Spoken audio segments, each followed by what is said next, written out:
Welcome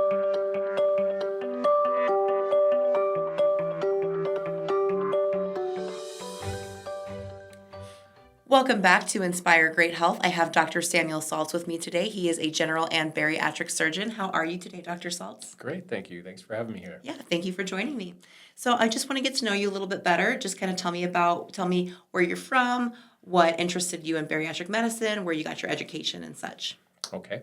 I was actually born south of here in Fort Collins and went to undergrad in Boulder, but really grew up in Arizona. And my medical training was all in Arizona. Did my surgical residency there. Moved back out to Colorado like in 2010 and worked as a general surgeon there with really a focus on foregut surgery. I really enjoy, working with anti-reflux operations and that kind of thing.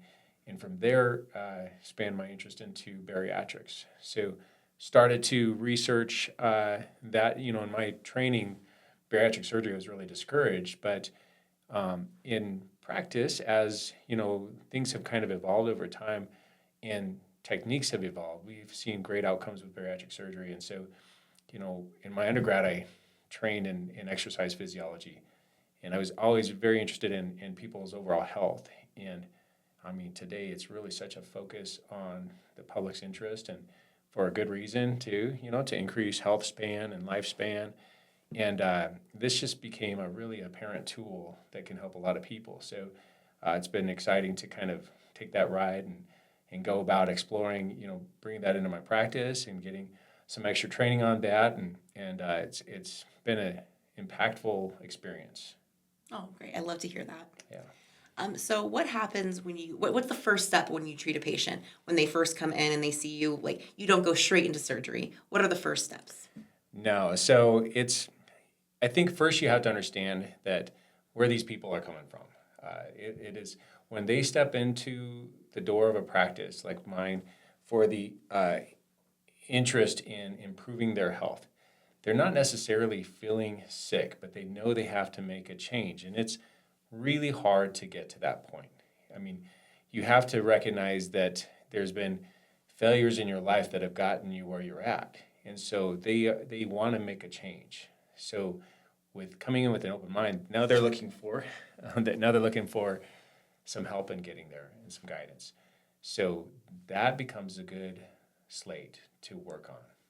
So you want to do it appropriately so that they have the best success. Now, people can do, travel medicine. They can go to another country and get a surgery and maybe a lot cheaper, but then they don't have the support from that.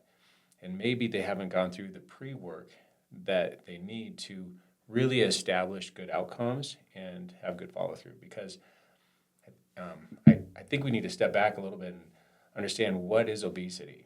So obesity is a disease process.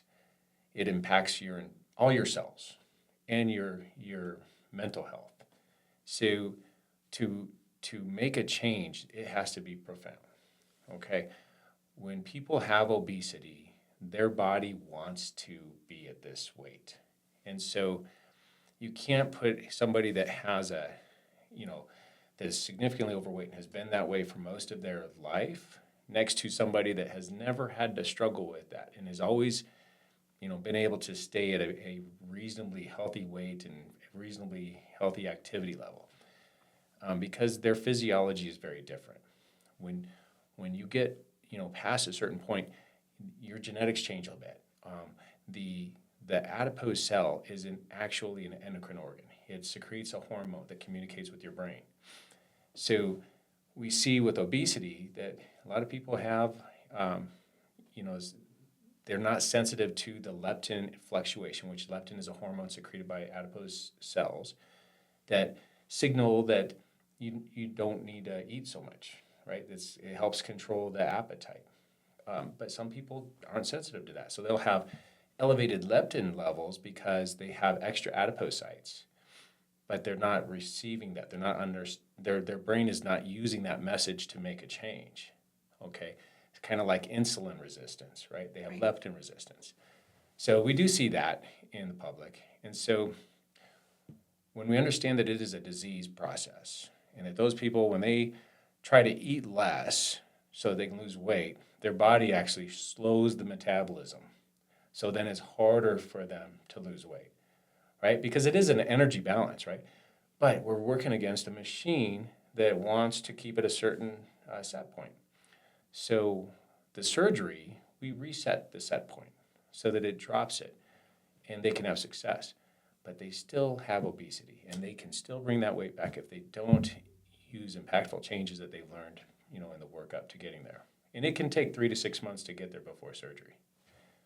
Wow, I did not know all of that. Thank you for explaining that to me. Like, I obviously know what obesity is, but thank you for breaking it down for me. And I had no idea that your body wants to remain at a certain weight. That is really fascinating. So you kind of already explained it a little bit, but tell me a little bit more about your patient philosophy or your patient care philosophy. What do you want potential patients to know about how you care for them? Well, first of all, as I kind of alluded to, it's a holistic approach, right? Obesity affects all of your cells.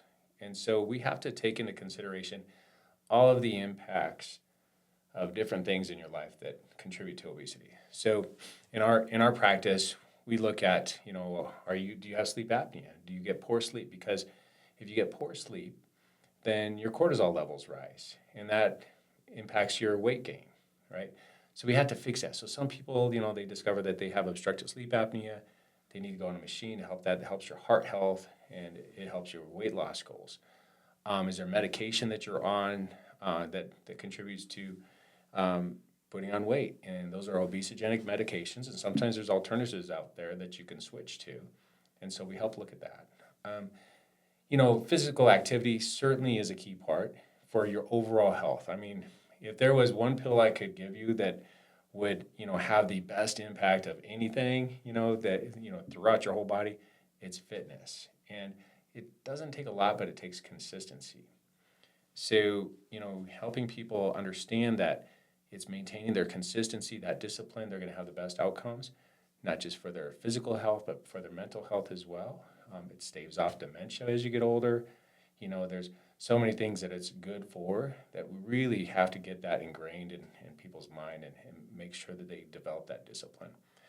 The other things that we look at is nutrition. Now, it's no surprise that in America, we eat more than we need to.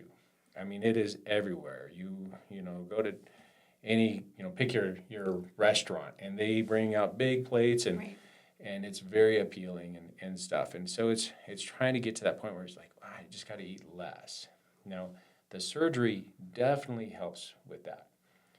It's hugely impactful with that, but that can be a stressor for people. And so they have to learn what that means. How is this going to change my thought about food? Because sometimes, like when you lose your appetite, you don't eat, but you need it for your health. And so we have to really kind of go through those stages of learning prior to surgery so that it's not detrimental after surgery. But that's what I mean. It's a very holistic approach. The other thing is it's got to be a patient-centered decision. This is an authentic change in their health. Like, it is unique to your journey. So, for that, when you're looking at surgery, we have 3 different options right now that we're offering people for surgery. And it's kind of based on what are your overall goals, like for whether it's weight loss, health, risk aversion, all these things that we have to take into consideration. So I try to help them, educate themselves through the process. They understand these choices and the impact that that's going to have for the rest of their lives. And so that's a process too. I mean, I did 4 years of medical school, 5 years of surgical residency training, and my learning is ongoing and has been for the last, 15 years. So it's something that, I can't push all of that down, your throat in one setting. Like, it's a process. You've got to start to look into this and peel it apart. And how does this impact your life? And what do those changes mean? So helping people get to that point is important to me, and it's important to them, so that when they get through it all, there's no regrets. The other thing I think is important to know is that, like, I'm not in the business of making skinny people. Okay, it's there is nothing wrong with being overweight. What is the problem is the health impact. So I mentioned health span and lifespan early on, and there's this thought is brought on. Peter Attia has really kind of been a good promoter of this, but you know, health span is hugely important. We want more better days on this planet. So that means like when you're a grandparent, can you run around with your grandchildren kicking a soccer ball? When you're traveling to visit your family, can you lift a suitcase overhead and put it in the overhead luggage compartment? Can you walk up a single flight of stairs without being hugely out of breath? Like this is health span. This is functional living. So it's we don't want more days. I don't want to live to be 120 if from the age 80 to 120 I'm suffering, Right.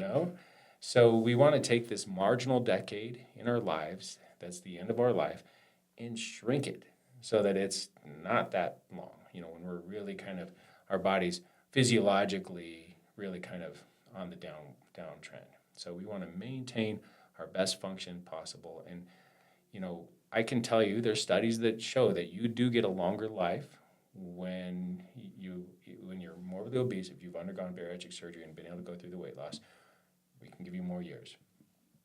And that's important to some people, but what's really important is that we give you more better years.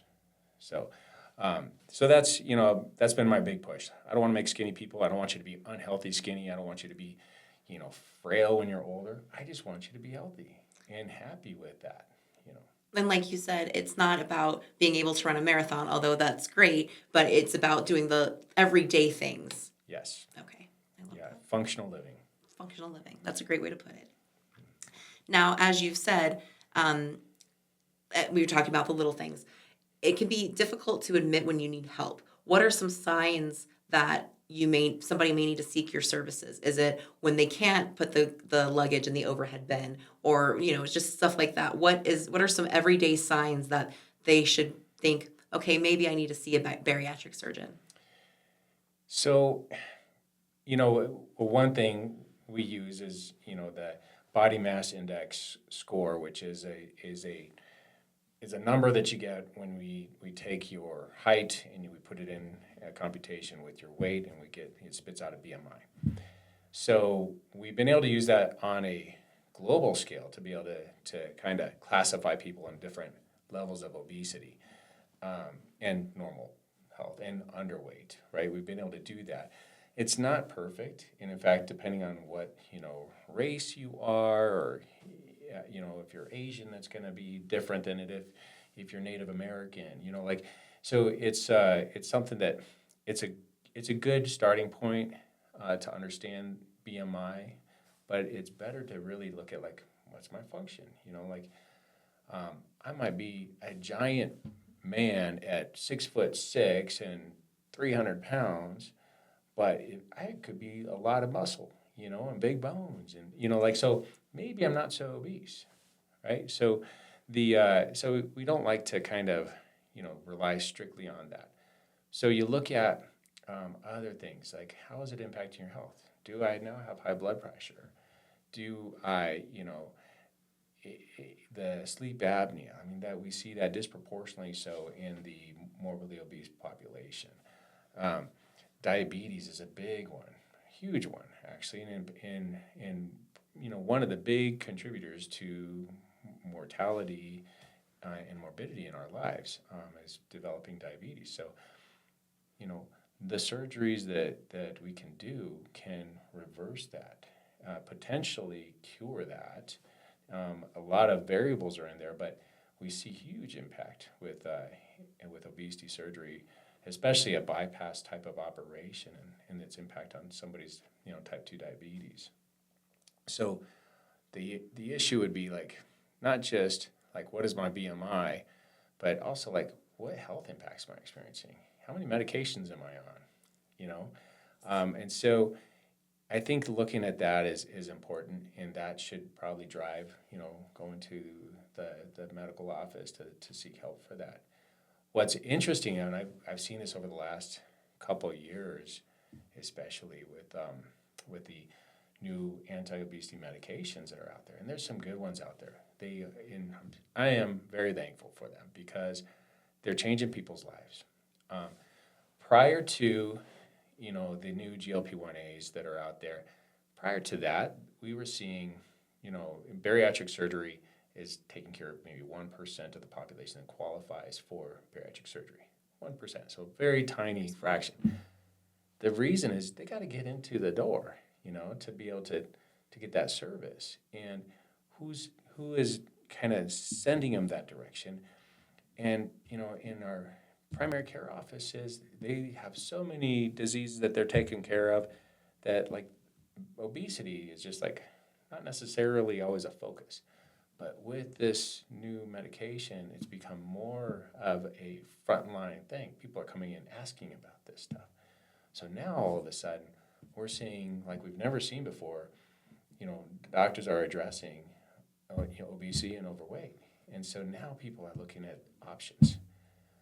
And so I think it's a really good thing. I don't think we have the best answer just yet. And even surgery is not like perfect, right? There's risks with it, and like I said, you can regain weight. You certainly can. So none of this is perfect. So we're hitting it on a lot of different levels, and maybe eventually we'll have some other genetic medicines that can have a better impact, and maybe I'll be out of a job. I don't know. Wouldn't that be great? Wouldn't it be great? So, Yeah. But I think, like, for right now, like what I'm doing with this practice and others like me, we're making an impact and changing people's lives for the better.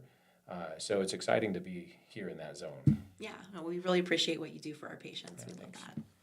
And we're going to kind of flip that just a little bit. We talked about how somebody themselves should know, or when they would know that they should receive help. But what if they aren't ready to receive help yet, and their loved ones are noticing that? What are some language that loved ones can use to help them realize that they need help? It's a great question, and I don't have a perfect, single answer for that. But let me tell you, part of my experience in, I do general surgery too, so I see people for all kinds of reasons, right? And it's, and one thing that's really interesting to me is when people are sent to me for, like, an umbilical hernia, or maybe it's even a recurrent hernia, and I see them in the office, and this is a real story. I had a patient came in that, like, had this recurrent hernia and very obese, and with obesity, this is central obesity, so it's fat, within the abdominal cavity, in the mesentery, in their organs, and I know that I can fix that hernia, but they continue to get more. And so, just rather than being like, well, they're here to see me about a hernia, let's just fix it, right? I sat down with that patient and I said, I'd like to talk with you about some other things. Is it okay if we talk about your weight? And they just kind of looked at me and were like, yeah, okay. And I said, it's contributing to this recurrence. It's contributing to the hernia and other problems in your health. And I really believe that there's help for you, that can get better, and then you can have a better repair, and you can, other things in your life. That person started crying because nobody had ever addressed that with them. Wow. And so, it just made me think, like, it's hard. Yeah, a frog in a boiling pot, when you slowly turn it up, doesn't jump out, right? So it's like you don't want to be that frog, right? But that's how a lot of us are. Like, it just is something that you've learned to live with, and you don't really see it, and you don't really feel ill from it, But it sometimes takes somebody to ask some hard questions, And I think in the primary care realm, I think we're getting a lot better with that. I think people are starting to just simply ask, can we talk about your weight? And some people will be like, nope, that's okay. They're not ready.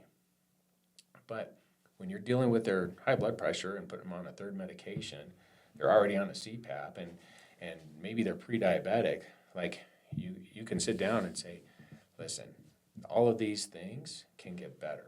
would you like that to happen? And would you like to be on less medication to make that happen? Then they're like, well, yeah. Well, it's a process. And I will tell you that nothing worthwhile is easy, okay? Very true. And so you start laying it out like that, like, we can affect this thing, and it's going to have an impact on every one of those little items. All of this in 18 months is going to make your life better.